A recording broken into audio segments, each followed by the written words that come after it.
Tom alergi parah sejak kecil. Ia harus tinggal di gelembung khusus. Bahkan sebutir debu di udara bisa membahayakan nyawanya. 4 tahun kemudian, ia baru bisa dipindahkan ke rumah. Ada anak iseng melempar bola. Tapi, ternyata ibu Tom lebih iseng. Orang tuanya membuatkannya kamar gelembung. Makanan Tom adalah biskuit khusus, yang baru bisa dimakan setelah disteril uap. Meski Tom muak makan itu, tapi, ia terpaksa demi bertahan hidup. Berkat cinta ibu, Tom tumbuh besar dengan ceria. Tetangganya yang nakal mengejeknya di halaman, dan melemparinya dengan batu. Ibu Tom segera menyemprot mereka dengan air. Semua barang yang Tom inginkan, selalu dibelikan oleh orang tuanya. Tom kini beranjak dewasa. Dia cuma bisa menghibur diri di kamar. Dia belajar main gitar di kamarnya yang tersegel. Tom suka mengelap kaca ketika bosan. Tapi, saat itu ia melihat Anna yang sedang cuci mobil.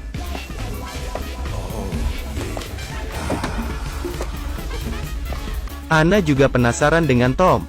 Hari ini, Anna bertamu ke rumah Tom. Ia kaget dengan pipa udara raksasa di rumah Tom. Pipa itu menjalar ke seluruh ruangan. Jadi, Tom bisa merangkak kemana-mana. Tom salah tingkah karena baru pertama kali bertemu dengan seorang gadis cantik. Bahkan, ia berbicara terbata-bata. Melihat Tom yang masih polos, Anna tersenyum malu-malu. Begitu Anna pergi, ibunya segera mensterilkan gelembungnya. Separuh jiwa Tom ternyata sudah dibawa pergi Anna.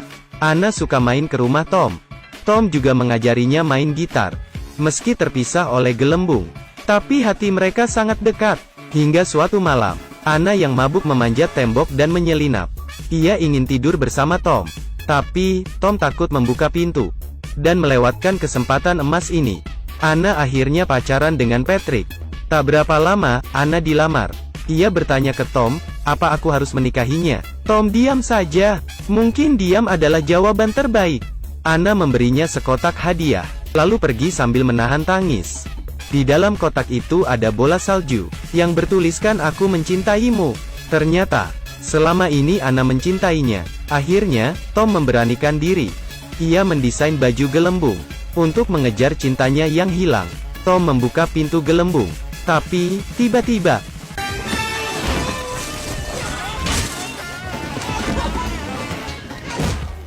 Tom merasa asing dengan dunia luar. Setelah 16 tahun, akhirnya dia bisa keluar. Tom lari dengan antusias di tengah jalan. Ia ingin mengejar Anna, tapi, terjadi bahaya besar. Tom kabur dari rumah dengan baju gelembungnya. Ia jalan di jalan raya. Untung saja, gelembungnya tebal, sehingga ia tidak cedera. Begitu Tom bilang ia ingin mengejar kekasihnya, orang-orang di bus membantunya. Mereka bernyanyi sepanjang jalan. Tapi, karena Tom mengejek agama mereka akhirnya membuang Tom di gurun. Saat orang-orang itu tiba di perkumpulan, pendeta memberitahunya, kalau anak Tuhan yang diutus berbentuk seperti ini. Orang-orang di bus terpana. Saat itu, Tom bertemu anggota geng motor. Setelah Om Garang mendengar ceritanya, ia bersimpati pada Tom, karena ia juga haus akan cinta. Om Garang pun memboncengnya pergi ke kota. Tapi, di kota, Om Garang malah membawanya ke kasino. Karena gila judi, Om Garang tidak mau pulang. Untung saja Tom berhasil memenangkan skuter. Dengan uang koin satu-satunya, akhirnya, ia bisa melanjutkan perjalanan. Tapi, apesnya, Om Garang bertemu pengikut sekte sesat tadi. Tanpa tendeng aling-aling, pengikut sekte sesat melindas motornya.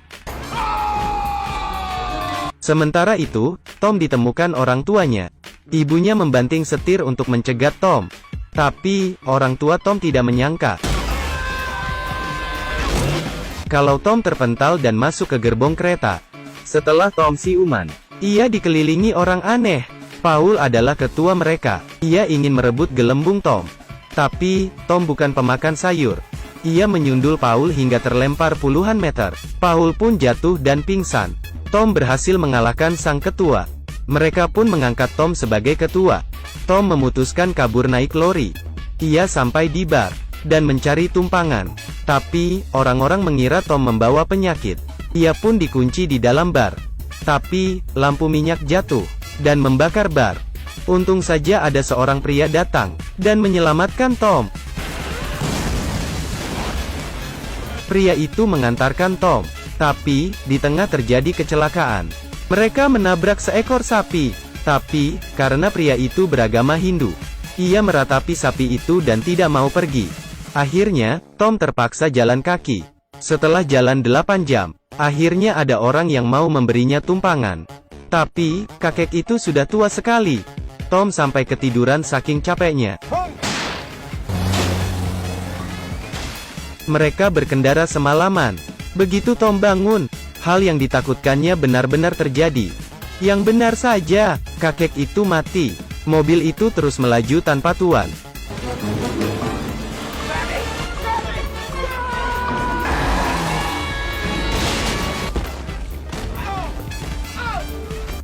Setelah siuman, Tom ditemukan orang tuanya lagi. Mereka ingin menjemputnya, tapi saat ibunya ke toilet, ayahnya membiarkan Tom pergi. Bahkan, mendukungnya untuk mengejar cinta sejati. Ibunya berteriak histeris karena Tom kabur. Ayahnya mencoba mengulur waktu demi Tom. Saat itu, geng motor mencari pengikut aliran sesat. Untuk balas dendam, pemain sirkus juga mencari Tom. Tapi, Tom sudah berada di pesawat. Ternyata, pilot tua itu adalah kembaran kakek tua yang sudah meninggal tadi. Pilot tua itu tampak bisa mati kapan saja. Pesawatnya terus oleng. Tapi, berkat bantuannya, Tom sampai di atas air terjun. Di sebelahnya adalah gereja tempat Anna menikah. Tapi, tiba-tiba pesawat error. Dan menukik tajam ke bawah. Pilot tua berhasil terbang menembus awan. Tapi, Tom jatuh ke bawah. Sekali lagi, gelembungnya menyelamatkannya. Tom lari sekuat tenaga ke gereja. Kalau terlambat sedikit saja, maka ia akan menyesal seumur hidup. Saat itu, Anna sedang mengucap janji nikah. Untungnya, Tom tiba di detik terakhir. Anna terbelalak tidak percaya melihat Tom. Tom nekat menyobek gelembungnya, dan mencium anak kesayangannya. Ini adalah cinta mati, karena terlalu lelah dan antusias. Tom pun pingsan. Tapi, tak lama ia sadar.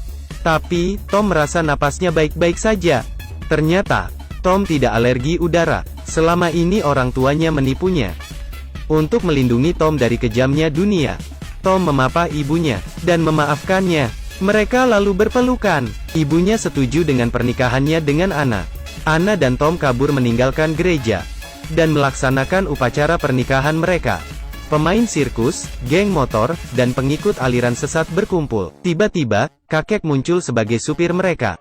Film ini menceritakan kasih ibu yang luar biasa, tapi cinta dan perlindungan yang berlebihan akan membuat anak mereka terkekang di dunia yang sempit. Mereka tidak akan tumbuh dewasa, hanya dengan keluar dari zona nyaman, baru bisa mandiri dan menjadi kuat. Aku Kaki Minyak.